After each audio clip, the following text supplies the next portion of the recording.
Oke, assalamualaikum warahmatullahi wabarakatuh. Selamat pagi warga belajar PKBM Darul Ilmi Losari.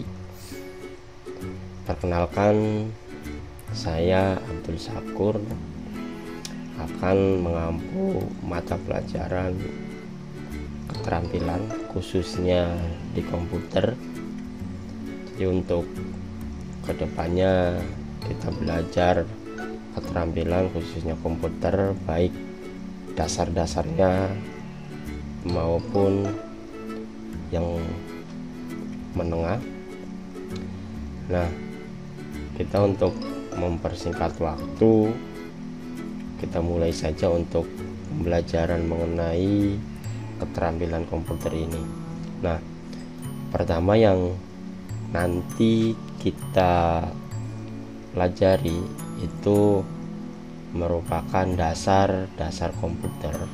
Nah, jadi kita akan belajar mengenai mulai dari bawah, kemudian naik sedikit ke atas dan sampai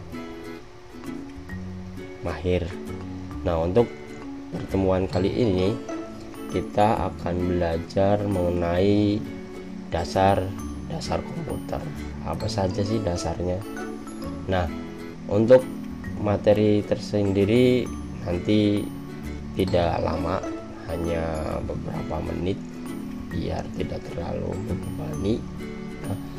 Nah, untuk dasar komputer sendiri di berbagai negara ya, ada istilah-istilah berdasarkan negara masing-masing dalam menyebut komputer itu sendiri. Dan nah, untuk yang pertama itu bahasa Prancis. Di sana dia menggunakan kata ordinateur yang artinya organisator atau memisahkan mesin ya. Jadi di negara Prancis komputer itu disebut atau berasal dari kata ordinateur yang artinya organisator atau memisahkan mesin. Nah, kemudian bahasa Spanyol di sana menggunakan ordenator dengan arti yang sama seperti bahasa Spanyol di atas tadi, yaitu organisator atau memisahkan mesin. Jadi artinya sama, cuma penyebutannya yang berbeda. Kemudian bahasa Italia itu menggunakan kata kalkulator dari kata kalkulator. Jadi bahasa Italia dia menyebutnya kalkulator untuk menyebut komputer atau berasal dari kalkulator. Kemudian bahasa Swedia ya, yaitu dipanggil dator atau data kitanya.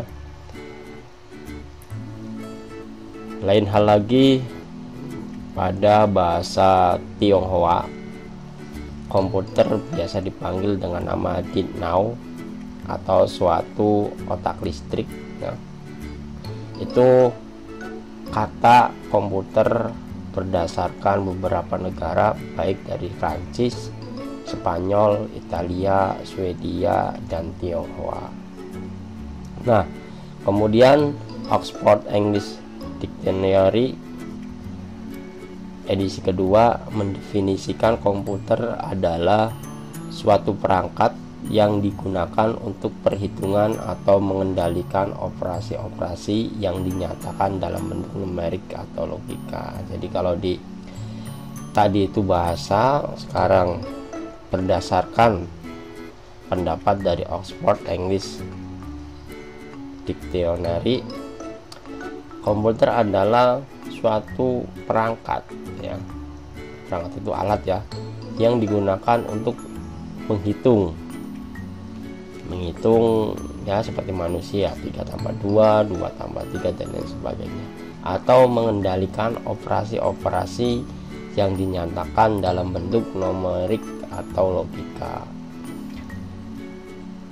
Perangkat ini juga ya mengendalikan operasi yang dinyatakan dalam bentuk numerik. Numerik itu nomor ya, angka atau logika. Logika itu jika tidak 1, 0 seperti itu. Hanya ada dua kemungkinan, bahkan lebih logika itu digunakan. Nah, itu komputer berdasarkan bahasa dan Oxford English Dictionary.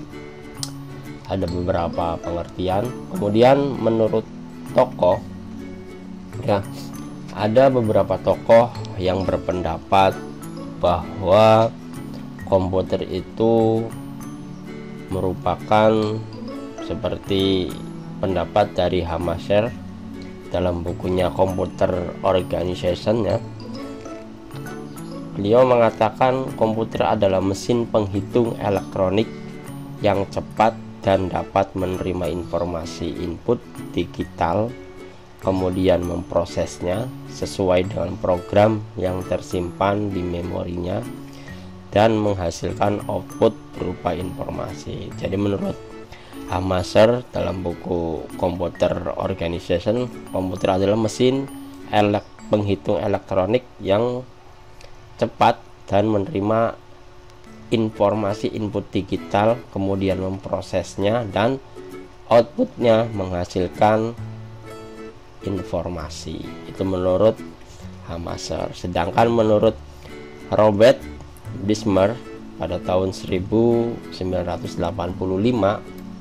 dalam bukunya Komputer Annual, beliau mendefinisikan komputer adalah suatu alat elektronik yang mampu melakukan beberapa tugas sebagai berikut. Yang pertama, menerima input, kemudian memproses input, kemudian menyimpan perintah-perintah hasil dari pengolahan dan menyediakan output dalam bentuk informasi.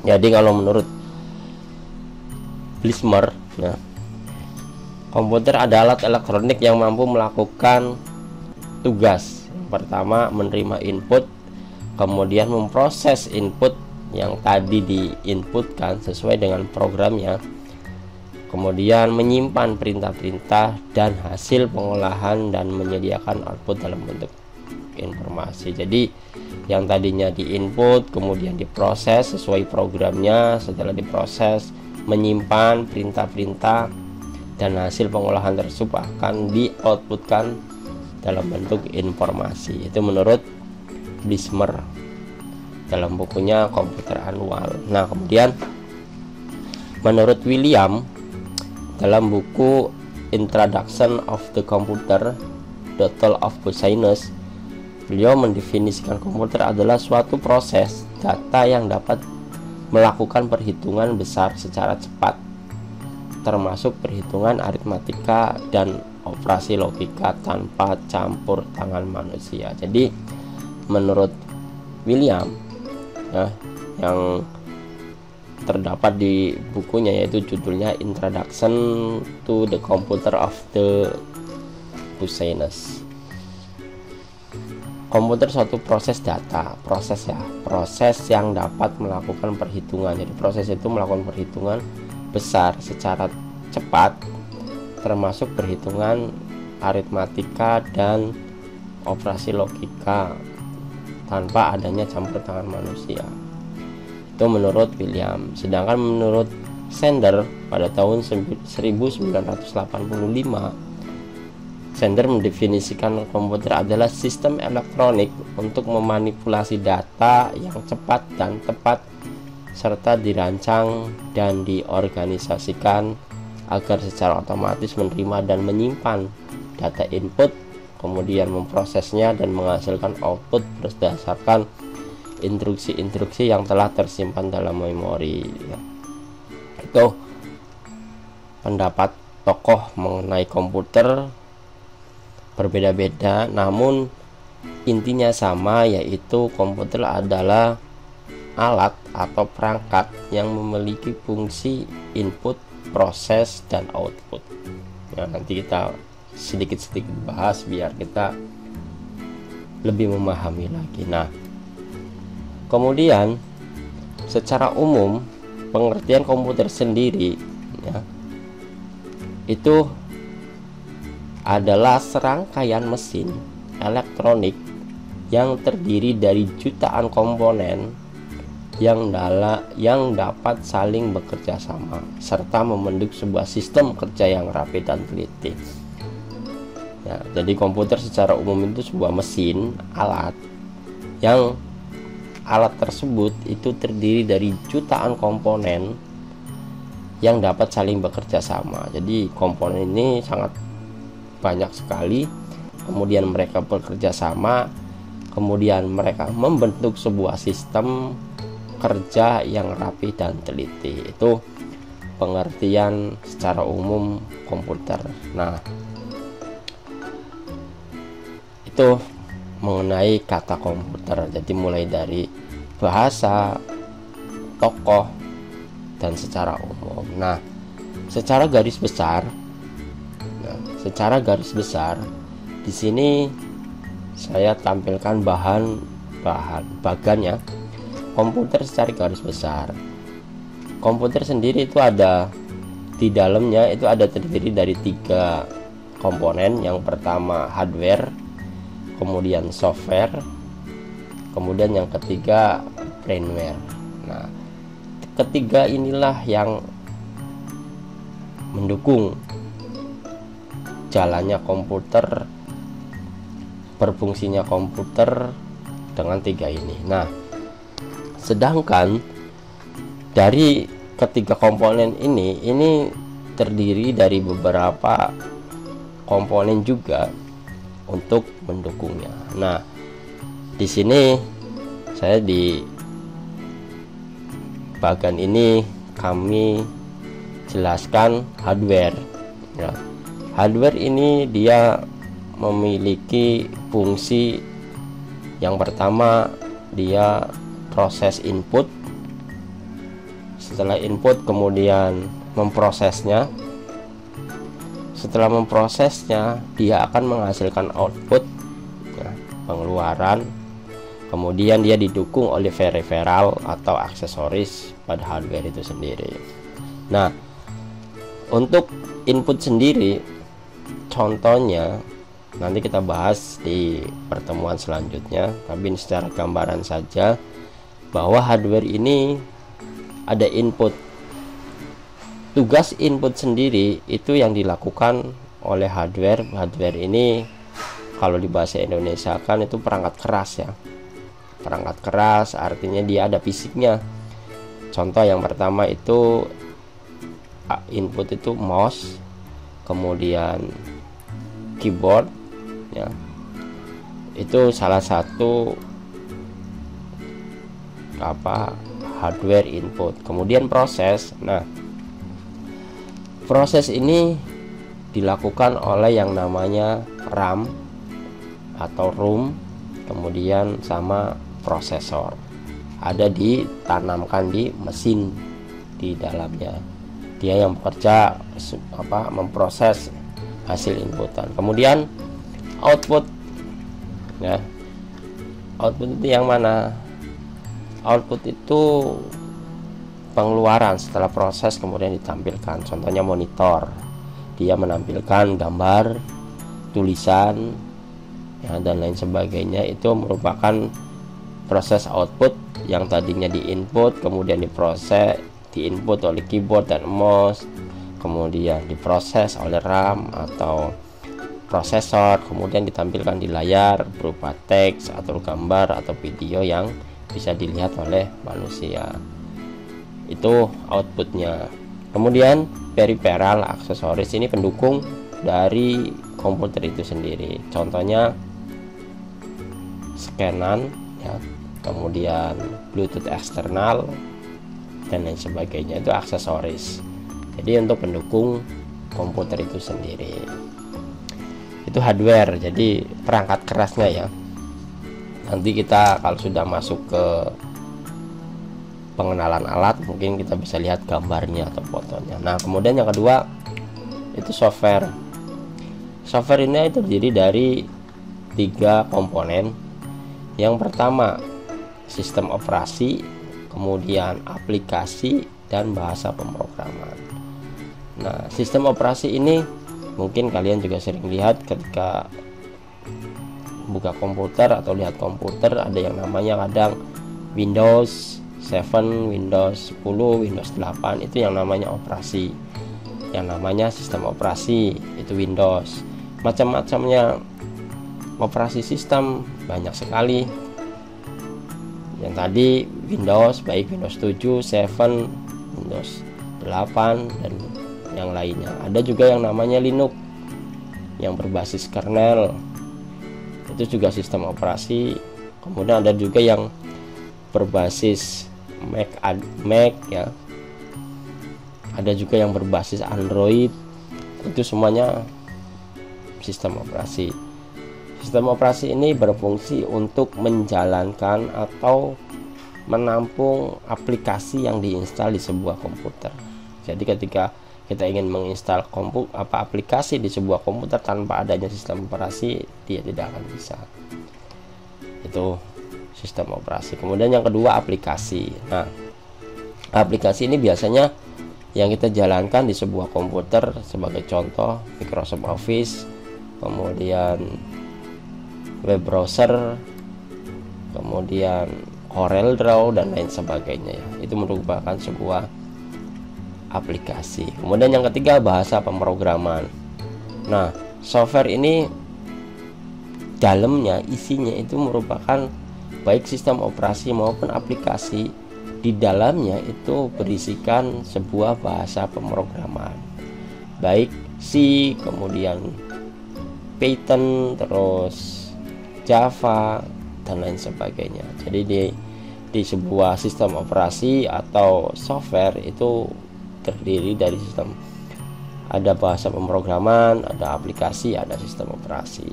Itu di dalam software. Kemudian yang ketiga itu brainware. Brainware itu user ya, pemakai, kitanya, manusianya, atau yang menggunakan komputer, itu namanya brainware. Nah, brainware itu dibagi menjadi beberapa kategori. Yang pertama itu programmer, kemudian sistem analis, yang ketiga administrator, kemudian teknisi hardware, yang keempat, yang kelima teknisi jaringan, kemudian webmaster. Jadi si user ini, si manusia ini, pemakai, itu biasa bisa disebut programmer.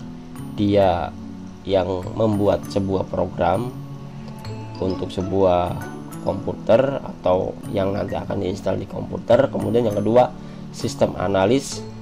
Sebelum membuat program pasti butuh yang namanya sistem analis untuk menganalisa kebutuhan sistem, lingkungan sistem, dan lain sebagainya. Kemudian administrator. Administratornya ya seseorang yang mengadministratorkan atau mengoperasikan sebuah aplikasi atau komputer. Kemudian teknisi hardware, ini yang sering memperbaiki hardware, perangkat keras seperti printer, mouse, keyboard, dan lain sebagainya. Kemudian teknisi jaringan, ini yang bekerja untuk memperbaiki pada jaringan yang sangat mendukung untuk bekerja baik di dunia industri maupun di dunia pendidikan.